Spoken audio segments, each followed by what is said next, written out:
Hi guys, I wanted to talk to you today about the humble plant dandelion. Now I'm sure you've all seen this or perhaps have it growing in your own garden. Here it is in my garden, quite short because we cut our lawn. We have a big tick problem here, so we have to unfortunately cut our lawn. But before I do, I always run around and collect everything from the dandelion. Now absolutely every part of this plant is medicinal.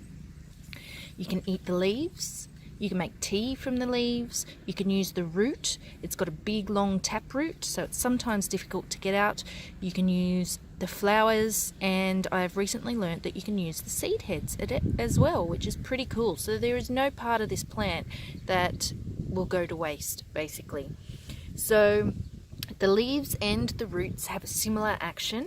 They can be used as a bitter tonic or a digestive, and something we call a cholagogue, which works on your gastric secretions, helping your gallbladder functions, which in turn, obviously, if you're going to assist with your digestion, you're going to help with your bowel movements as well. So this is a beautiful herb to have in your medicine cabinet at home.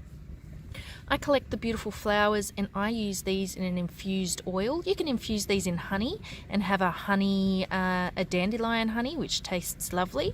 I use these, however, to make a nice skin cream. It's very nourishing to the skin, which is beautiful.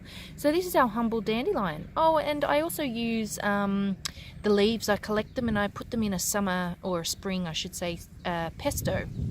And this isn't the usual cooked pesto that you might imagine that you have on your pasta. This is a fresh herb pesto that I used with a bunch of other herbs, and I put it on a nice sourdough or any other bread that you prefer to eat, and eat it as a nice summer treat. And my young son loves it. It's delicious. So there you go. There's dandelion.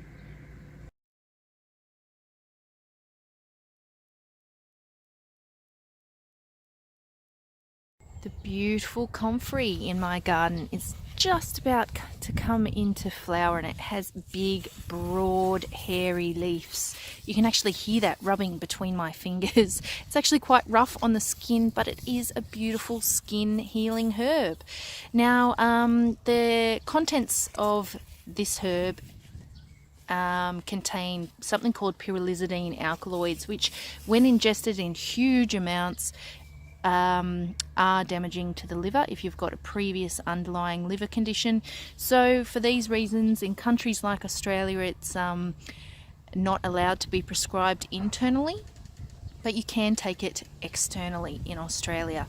Some countries around the world still drink teas of this plant that for conditions like bronchitis, because the pyrrolizidine alkaloid content isn't that high, but of course you need to be aware of it not to ingest this plant. So the roots and the leaves are used, and this is a beautiful skin healing herb. It has high amounts of a compound called allantoin in it, and it helps the connective tissue rebuild when under trauma.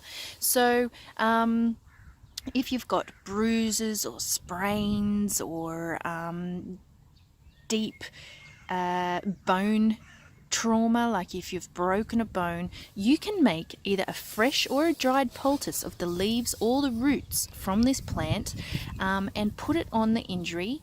And if you don't have any skin allergies or anything like that to the plant, you can leave it on overnight and you will get enhanced healing and so faster healing times, and hopefully less pain. I say hopefully, but I know that it does work because I've used it on my son when he sprained his ankle, and I've used it on my husband when he was playing soccer and he sprained his ankle, and in many, many, many more cases I've had allergies on my skin, and I've used it for things like that. This is a beautiful humble plant which is today sadly overlooked because it's been classified as having pyrrolizidine alkaloids in it, but it is a really beautiful plant. Let me stand back here a little bit so then you can see it. I have mine growing in a pot because otherwise it might take over my garden, but it really is a gorgeous plant, and not only do I love it, but the bees love it as well. So the bees in my garden are anxiously awaiting for these beautiful purple flowers to to come into bloom.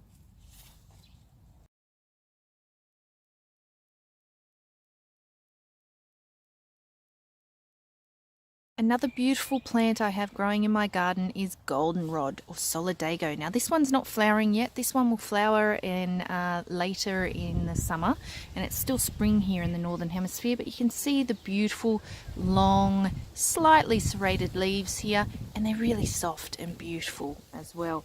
So this is actually known as a kidney herb. It's actually a mucous membrane tonic, and it can work on any mucous membrane. So from your nose to your butt, there's lots of mucous membranes in there. Your nose, your gastrointestinal tract, your kidneys, with your renal system and your urethra, and so on and so forth. So this herb has traditionally been used for many disorders of the kidneys and bladder complaints, and emotionally it's said to be used for states of shock to support your kidneys as well. So if you're aware of our adrenal glands, which sit on the top of our kidneys, these glands help regulate our flight and fight responses, so our nervous system responses, and this is a plant that is worthy to be noted to support those systems in states of shock. It's a beautiful plant. More commonly today it's used for nasopharyngeal catarrh or things like influenza and sinusitis and throat infections. It's a renal tonic, it's carminative, it's antiseptic on the urinary system, and it's another beautiful medicinal herb that grows quite easily either in my garden or in the forest.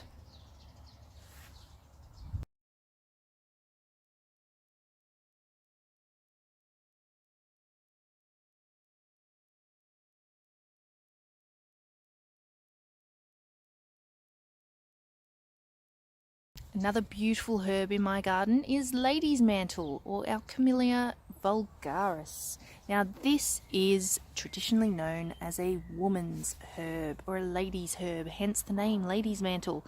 In German it's called Frauenmantel.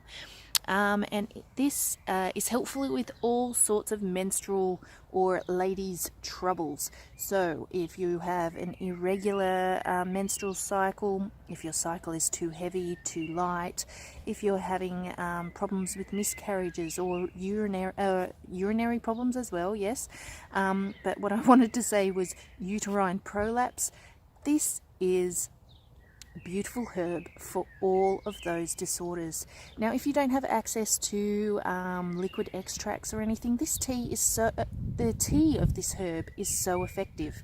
So I've had great success with very heavy periods, just drinking 4 cups of tea a day in the lead up to the period.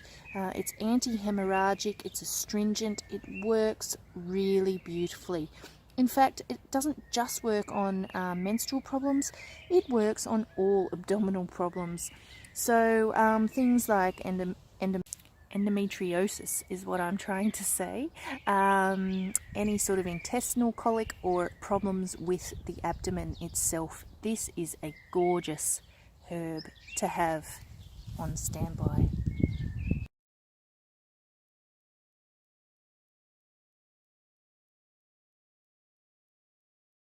And this beauty here, commonly called cowslip, or the botanical name is Primula veris, is a beautiful protected herb in most places in Europe. Its home is in the Alps, but this is growing in my garden, and it's actually abundant everywhere where I live, in the forests and in our gardens and in the fields. I had 17 plants pop up in my lawn this year, which I've transplanted, which is lovely. Much to my surprise, my dear neighbour, who had thought he was helping me, came out to cut the grass after one day I had cut the lawn, but I left these growing, and he thought that, oh, who knows what he thought, but he must have thought I didn't know how to mow the lawn. And he came out the very next day and cut these down, and he thought he was helping me, bless him, until I explained to him that these are valuable medicine. and I was trying to preserve them. He was really apologetic, but he's such a dear old man. It was really a beautiful gesture from him. Anyhow, it is the flowering heads, the umbel, that is used from this plant, and it's got a sedative action. This is a beautiful plant to help people in finding sleep. There are many different tea recipes you can use, but this plant is mostly known for its sedative and calming actions on the nervous system. It's a gorgeous plant, and one that I am thrilled to see in great numbers growing in the wild again, albeit not being picked, of course, because it's protected. Cowslips, or Primula veris.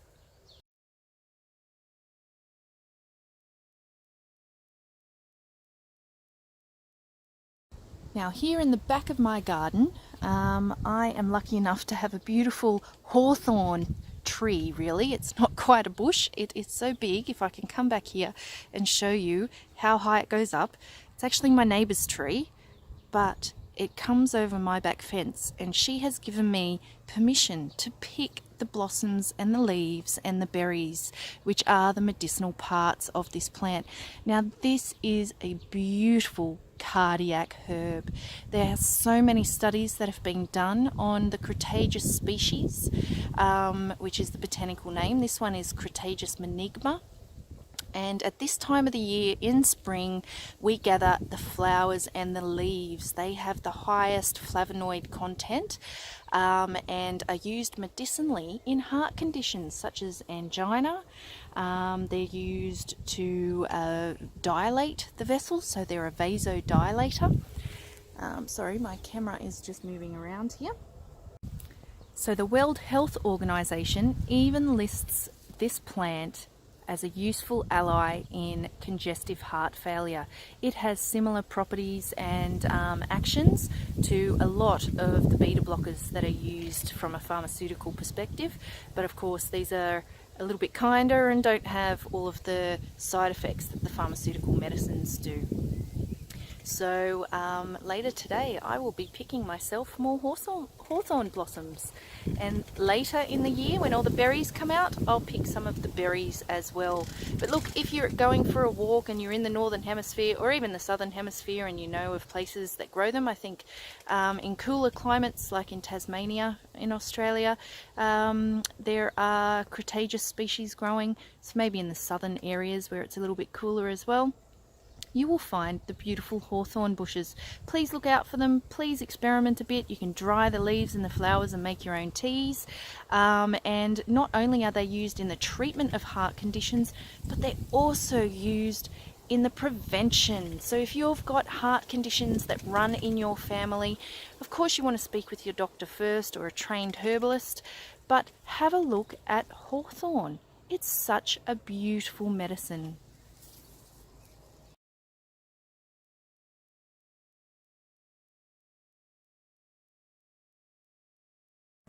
I'm here in a growth of overgrown grass and dandelions and gallium. Can you see this herb back here? It's actually sticking to all the grass, and it will stick to me. The direct translation from German is called sticky weed. Gallium apirine is its botanical name. And it's actually got a couple of cousins which have similar medicinal properties as the Gallium apirine or the sticky weed. Here it is a bit closer, and you can see it sticks to my fingers. It's got, can we see nice and close there? It actually does have little hairs on it, and that's what sticks to you. So this is a beautiful alterative and lymphatic herb. And drinking tea of gallium rids the liver and kidneys and pancreas and spleen of toxic waste. So it can help in any sort of lymphatic congestion, and of course with skin disorders as well. If you suffer from eczema and psoriasis, cleaning out toxins of the body is going to have an effect on your skin. So those with teenagers or even adults with acne as well, this can be a beautiful medicinal tea to help you. It's also got not just lymphatic actions, but beautiful actions on the kidney and urinary system as well. So if you suffer from cystitis or kidney problems, This is another tea that you'd like to have in your tea cabinet.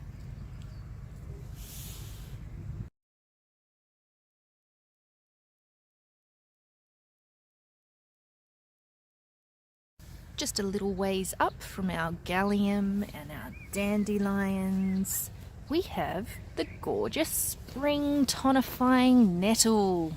We've got some beautiful dandelion heads in there as well. But nettle, which is stinging nettle, is a really nutritious plant, and collected in the spring when the shoots are young and fresh. They have a lot of vitamins in them and they're very nutritive. They are used to cleanse our blood, build our blood after long winters, and get us ready for the summer and the warmer months. You can drink this as a tea. Once it's blanched, those stings that are on the underside of the leaves, the acids in them will no longer sting. You can pick these with gloves on and rub the leaves together to get those little hairs off, so then you can eat them fresh in salads. I know people that have them in soups, but you can dry them and have them as a tea. And this is one of my favorite teas. I love the taste of nettle tea. It's a blood builder. It helps our lymphatic system and our kidneys as well to rid us of toxins. It's known to be used in conditions of arthritis and gout, and again for conditions like eczema. The root can also be used. That's more of a galactagogue and is more used for conditions like benign prostatic hyperplasia, but both of the root and the leaves are very healthy parts of the plant for you, and it's a beautiful way to welcome in the warmer months.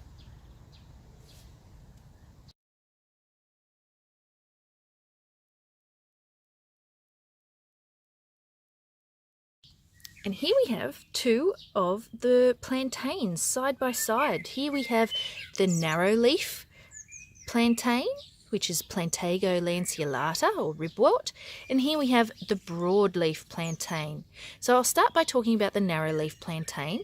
Now this one can be used topically. They both can be used topically on wounds and bites and stings, but this one internally is used for more the bronchial type problems that you may experience. Bronchial asthma it's really good for. It's a really mucilaginous herb. It's really nourishing for the mucous membranes within the body.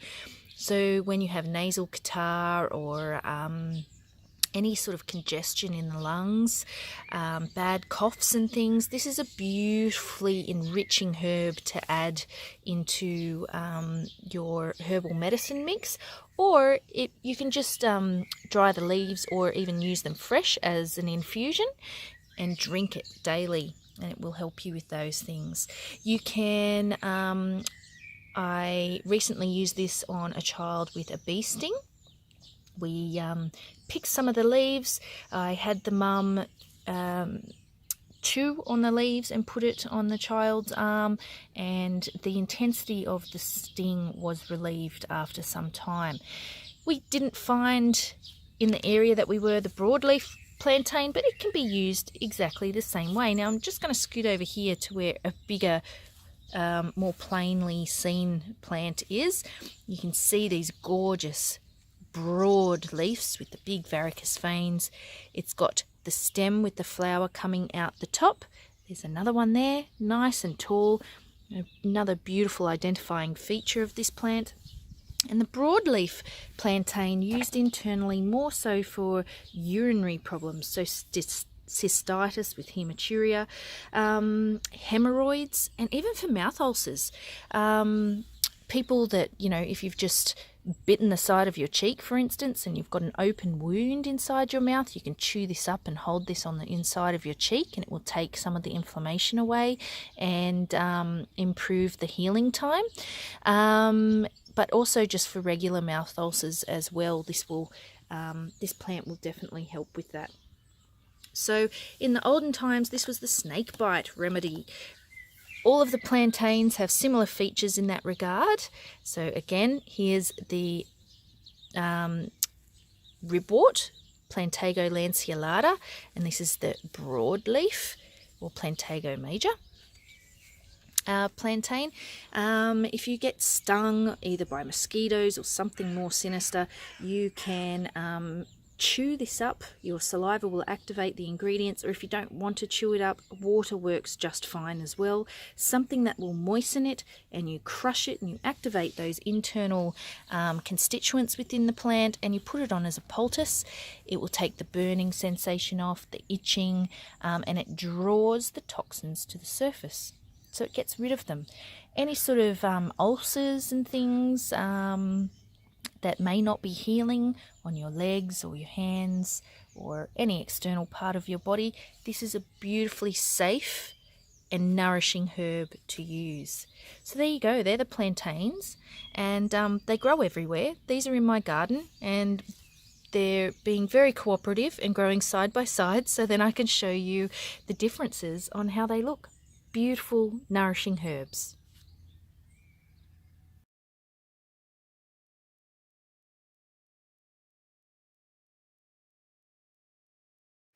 Hi everyone, Alison here. I just wanted to talk to you today about Prunella vulgaris, or self-heal as it's commonly known. Now this grows prolifically in all sorts of places across Europe, and the first year we moved into our house here in Germany, we had it all through our lawn, and last year it was too hot. I was devastated, it didn't come back. But this year I'm sitting in a big patch of it again, and I have some behind my house as well, and I wanted to make a harvest of it and talk to you about it. Now I'm actually sitting amongst two different varieties. Well, it's actually the exact same plant, but it comes in white and purple, and it's known as Prunella vulgaris, or self-heal. Now it's called self-heal because it's an awesome wound healer. You can apply this topically in an ointment for sores and wounds. And I've recently just learnt that in Germany it was typically used as a treatment for diphtheria back in the day. So it's got lots of applications, and the Chinese typically use it taken as a tea or a tincture for fevers, diarrhea and hypertension. So it's got lots of applications, and it's one that I'm thrilled to see has popped back up in my garden this year. So this is self-heal.